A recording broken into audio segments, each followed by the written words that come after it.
Oh Dios, ora ángel Gabriel, adrese bon noticia, la Virgen María recibivo palabra eterna, así en la vida templo de Dios, llena con poder de Espíritu Santo. Nos pedimos, ayúdanos a seguir su ejemplo y cumpliendo humildemente con santa voluntad. Saque nos pedimos, para medio de Jesucristo, yo y no Señor, que ende como Dios está viva y reina con vos y del Espíritu Santo, dentro del siglo de siglo. Amén.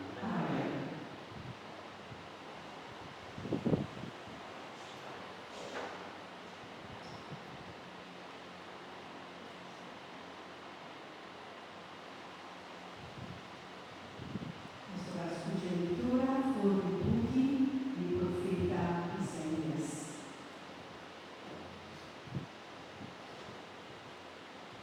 Desde el tiempo fui, Señor Dios apagado con tu paz, Rey de Judá, por medio de tu profeta Isaías.